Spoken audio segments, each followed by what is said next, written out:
It's Gospel Sunday TV with Keith Solis.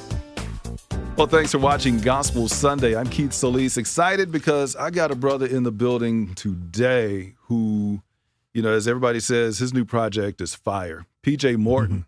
What's up, man? Hey, how you what's doing? happening, man? Good to see you. Good to see you. Thank you so much for stopping by. Now, this new project, Gumbo, Yes. Yeah. appropriately titled, being that you are from New Orleans. I am born and raised. Man. Yeah. And you know, I mean, it was for that. It's the first album that I ever made in New Orleans. Okay. All my previous projects was when I was living in Atlanta or living in LA. So this is the first one I made in New Orleans, and I really wanted to challenge myself. You know, prior to this, I talked a lot about love and relationships, and I really wanted to go a little deeper on this project and like challenge myself to write about.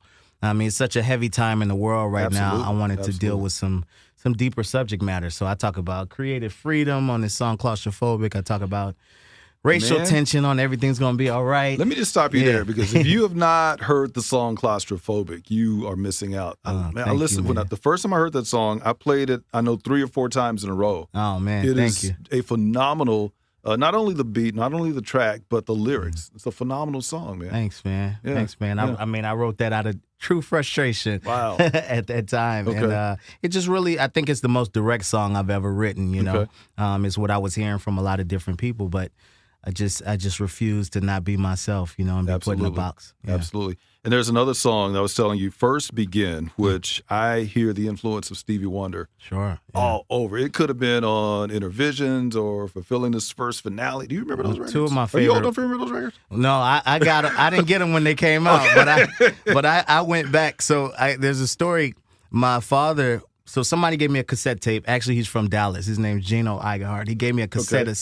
And Stevie, I Never Dream You Leave in Summer was on there. And I had never heard Stevie's voice like that. So I went on this mission. I was probably 13 or 14 to find every Stevie record. So my father would give me an allowance, and I would go to this Circuit City every week with my allowance and get a new Stevie CD at that time. And I started as early, you know, the earliest thing I could find, and I went in chronological order. Wow. So I got in the first...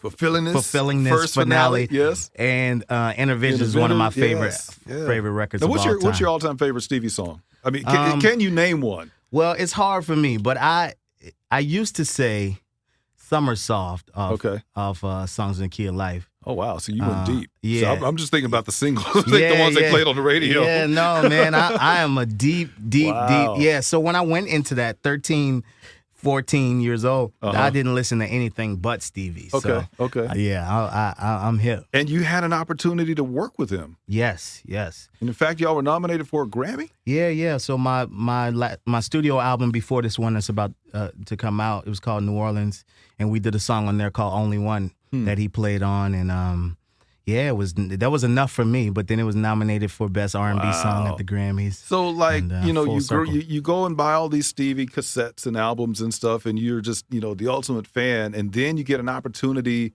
to work with him. Now, are you working with him as a fellow musician, or are you sitting there like, man, this is Stevie Wonder? I'm a fan forever. I mean, there's never going to be normal to me. There's never going to be regular to me. So even when I was actually on the road when he recorded it, so he had to record it and send it to me. He recorded it at Wonderland, which I think is cooler anyway than being where I was to record it. But yeah, no, that it's still a dream to me that I got to work with my hero. Really, I mean, he's the reason I decided to be an artist, to be a songwriter. Is Stevie for sure. I mean, because you think Stevie Wonder. I mean, a lot of people just think, you know, I Wish and Isn't She Lovely, but you go all the way back to like Fingertips. I mean, this dude's been around forever, and he's influenced so many people. So many people, changed the game so many times. You know, so yeah, that's still to me at the top of my list of accomplishments. Now, growing up as a PK, and you weren't just any like ordinary PK. Your father's like Bishop Paul S. Morton. Yeah, I mean that's like super PK. Super PK times 10.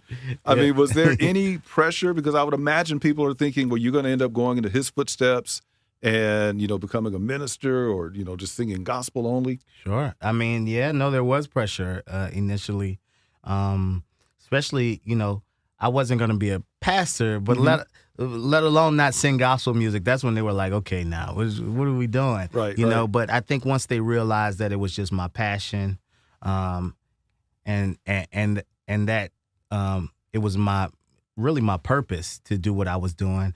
They kind of just started to support me, and it's been growth ever since. But it was pressure initially. Yeah. I mean, was I got it more out of pressure New Orleans from your too. parents, or was it pressure from just folks in the congregation? No, well, first when they thought it was rebellion, it was pressure from everybody. It was pressure from my parents, but then my parents came around, and I think the church was a few steps behind them. Didn't know that my parents were fully supporting me, but now it's love from everywhere, man. Now, were you allowed to listen to the secular music growing up? It was funny. Well, yeah, we were actually. I mean, when I was growing up, Michael Jackson and Prince and all that stuff. Yeah. But and my dad's favorite singer was Anita Baker. I remember growing up. Well, so it was some in there. And I noticed, like on his song "Let It Rain," that Prince "Purple Rain" influence on there. Well, so I think anybody who, I think we're all influenced by, when you're a true musician, you listen to everything and get influenced by it.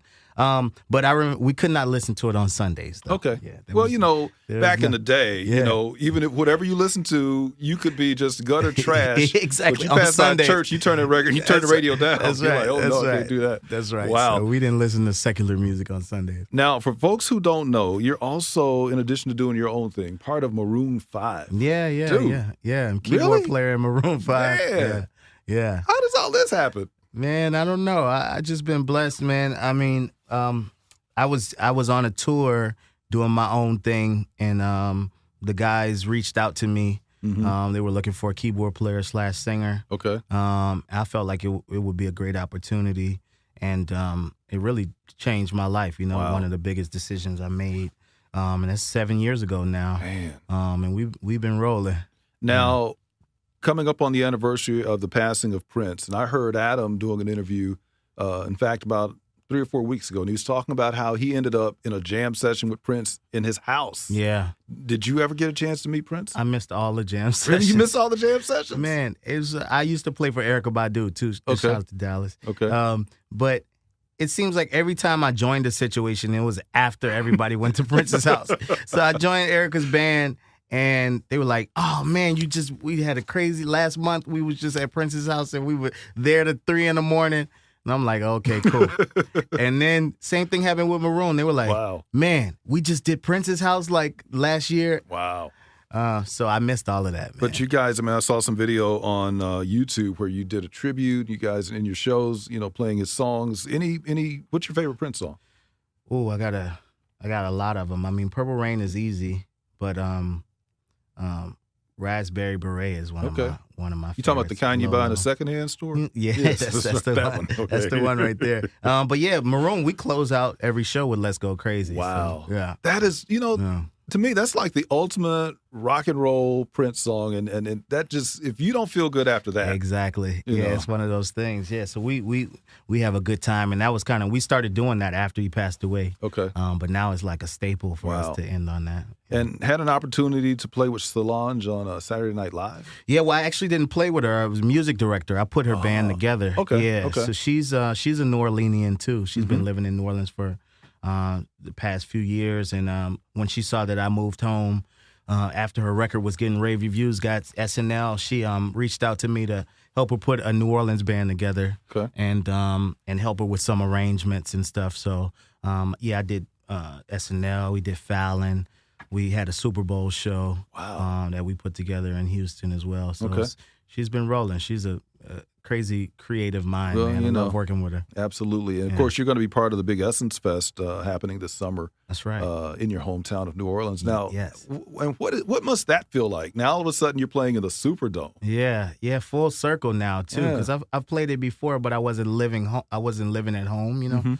So now being at home and going playing the Essence Fest, it's just it's amazing, man. And I grew up going to the Essence Fest. I've been in New Orleans for 30 years or something like that. So I grew up going and seeing my favorite bands in the Essence Fest. So now for me to be playing it. Be one of the bands in Essence Fest. Yeah, exactly. Fantastic, man. Well, listen, thank you so much for coming through. Thank you for having me. The brand new album, Gumbo. That's right. Appropriately titled. That's right. You need to pick it up because, man, it is really, really good. Thank you, man. Really, really good. PJ Morton, it is a pleasure to meet you. Much love. Much love to you as well. And thank you for watching Gospel Sunday TV right here on Smooth R&B 105.7.